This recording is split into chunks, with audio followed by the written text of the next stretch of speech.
Welcome back to Historical Context. Today we're starting a new unit on the explorers of the 16th century. And this unit's going to be, I haven't mapped it all out yet, but it's going to be at least 6 episodes, if not more. I'm continuing to find a lot of good new information on the 16th century exploration of America. Today, we're going to talk about a man by the name of John Cabot, who I consider the late 15th, early 16th century version of Amelia Earhart, and we'll talk about why that is a little bit later. John Cabot is different from Christopher Columbus in that there's very little information that exists out there about his life and the things that he did. In fact, John Cabot's early life is very mysterious. The location of his birth is disputed. He was likely either born in Naples or Genoa. We do know that he received his Venetian citizenship in 1476. It appears that John Cabot was a well-respected citizen of Venice. However, his life there changed dramatically when he fell upon tough financial times. He left Venice in November of 1488 to escape debts and was actually pursued by authorities. He moved to Valencia, Spain, and then to Seville, Spain. He left Spain after he could not receive any endorsements for an expedition like Christopher Columbus, and at about the same time, he wanted to explore the Atlantic. So he went to Lisbon, Portugal, and if you'll recall from our Columbus unit, you'll understand why the Portuguese authorities likely weren't interested in Cabot, and therefore he left Portugal as well. In 1495, John Cabot settled in England. There's some dispute as to whether or not Cabot received direct support from the English crown, but it appears as if he had some Italian finance connections in England. Those individuals helped Cabot get a royal patent, which was issued by King Henry VII on March 5th, 1496. The patent granted Cabot and his sons authority to sail into what we now know as the New World. The patent reads, "With 5 ships or vessels of whatsoever burden and quality they may be, and with so many and such mariners and men as they may wish to take with them in said ships, at their own proper costs and charges to find, discover, and investigate whatsoever islands, countries, regions, or provinces of heathens and infidels, in whatsoever part of the world placed, which before this time were unknown to all Christians." So I guess that Henry VII wants to describe, it's an interesting term, heathens and infidels, to anybody who John Cabot comes across. An item of interest in the royal patent is the financial terms that John Cabot received. Let's take a look. "They are bound and holden only to arrive, all necessary charges and expenses incurred by them having been deducted, to pay us, either in goods or money, the 5th part of the whole capital gained, we giving and granting to them and to their heirs and deputies, that they shall be free and exempt from all payment of customs on all and singular the goods and merchandise that they may bring back with them from those places thus newly discovered." So Cabot's tax, if you will, on whatever he finds is 20%, 5th part of the whole, that goes to the British crown. Christopher Columbus's was 90%, so John Cabot receiving much more favorable terms than Christopher Columbus.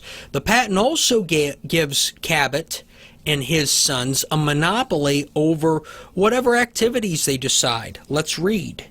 "We have given and granted to them and to their heirs and deputies that all mainlands, islands, towns, cities, castles, and other places whatsoever discovered by them, however numerous they may not be frequented or visited by any other subjects of ours, without the license of the aforesaid John and his sons and of their deputies, on pain of the loss as well of the ships or vessels daring to sail to those places discovered, as of all goods whatsoever.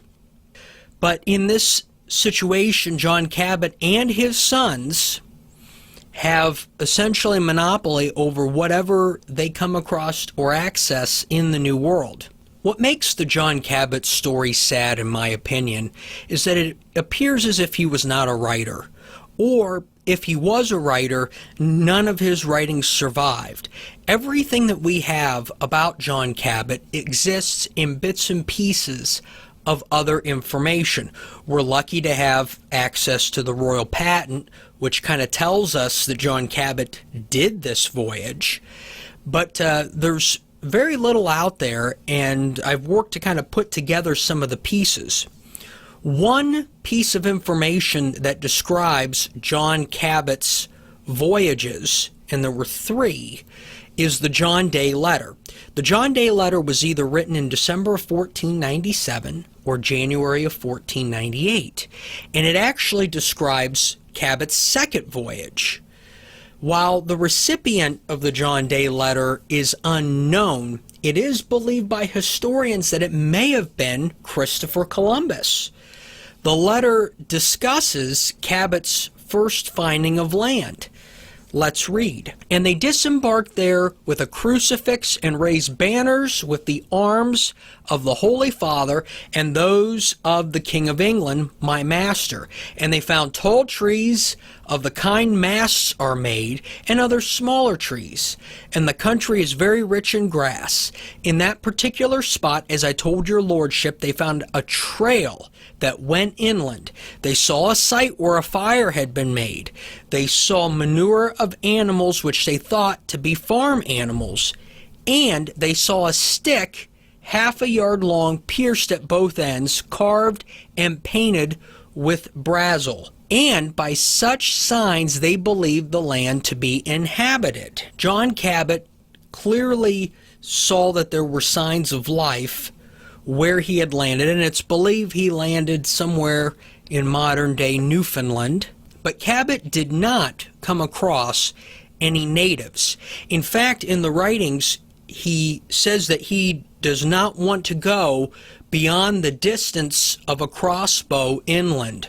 So Cabot was clearly more skittish about interacting with the natives than Christopher Columbus. Deeper into the Day letter, John Day writes about John Cabot's first voyage.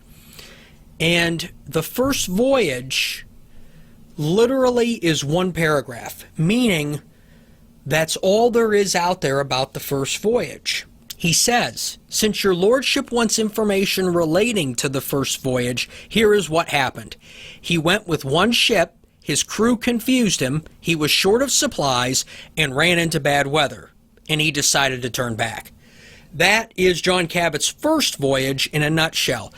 I find it very interesting that Cabot was able to maintain the endorsement of the Royal Crown after having such a bad experience in his first voyage. There is some speculation that the British, specifically the people of Bristol, England, may have been exploring the Western Hemisphere prior to Cabot. This is brought up in a dispatch that was sent to Ferdinand and Isabella about John Cabot's second voyage. And it says, "For the last 7 years, the people of Bristol have equipped 2, 3, 4 caravels to go in search of the island of the Brazil and the 7 cities." It's hard to tell exactly what they're talking about here, although it seems to be South America. The South American continent seems to somehow vaguely come up in some of the writings prior to its official discovery in 1500. But I find it very interesting that Ferdinand and Isabella are being kept in the loop about what's going on in England and what John Cabot is up to. There is a historian who I'm not going to mention because their behavior, quite frankly, upsets me. This historian has alleged that British navigators actually found North America 20 years prior to Cabot. But I'm not going to go into more detail because this historian was kind of controversial, and when they died, they ordered all their research on John Cabot, which they had spent 35 years compiling, to be destroyed, which is a great injustice to what we're trying to put together about him in today's podcast, because we'd have a lot more information if we had access to that. But I want to move on to John Cabot's third voyage, and before I do that, I want to have a little bit of a side note. John Cabot's third voyage got delayed by an uprising against Henry VII. Henry VII came to power in an uprising of his own against Richard III. So the political situation in England was probably not as stable as the situation may have been in Portugal or even Spain for that matter. So Henry VII is dealing with a rebellion, and after the rebellion was put down, a second patent was issued supporting John Cabot's third voyage in February 1498. Cabot's third voyage involved 5 ships, and here's what we know. 5 ships left England, 1 turned back to Ireland due to a storm, but the other 4 moved on, and nothing was ever heard from those 4 ships ever again. It's assumed that the fleet was lost at sea. However, one of the crewmen of the 4 ships was found via documentation to be living in England in 1501. While people point to that as some sort of evidence that the voyage survived and returned, I honestly believe that it was a clerical error, because had the voyage come back and returned, there would have been documentation of other sailors on those 4 ships living in England at the turn of the 16th century. John Cabot and his crew, his 4 ships, simply vanished, and we have absolutely no idea what happened to them. I think had he returned, not only would we have had more evidence of people living in England, but we would have had some type of documentation of either interactions he had, issues he had, problems he had. Something would have existed. John Cabot, much like Amelia Earhart, simply fell off the face of the earth. And back in that time, people didn't send out search parties or expeditions looking for somebody. It was just assumed that they were lost. And that's the case with John Cabot, unfortunately. Something I find interesting about Cabot's voyage, which may lay credence to the allegation that they knew about North America beforehand, is the fact that he tends to have taken the shortest journey westward to find land in North America. He doesn't miss, really, Newfoundland, and John Cabot's voyage to Newfoundland is actually easier than the voyage the Plymouth Pilgrims would have 120 years later. John Cabot's son Sebastien would follow in his father's footsteps, and in 1508 he would go out and cover a lot of the Canadian coastline, and he would actually, on his return or his southern voyage, head south and cover a large swath of the American East Coast, making it is believed, all the way down to the Chesapeake Bay. Unfortunately, in this case as well, there's little to no documentation that exists regarding this voyage either. And when the younger Cabot returned to England in 1509, the political situation changed. Henry VII passed away, and his son, Henry VIII, became king. And while Henry VIII is known in history for the treatment of his many wives and the founding of the Anglican Church, Henry VIII was definitely not into exploration. And as a result of this change of power in Henry VIII's governance, the British would not have another story in regards to exploration for another 60 years. So we leave with John Cabot being a man of mystery, yet he is the first documented individual to have come upon the North American coastline and the first British individual to sail into the Western Hemisphere.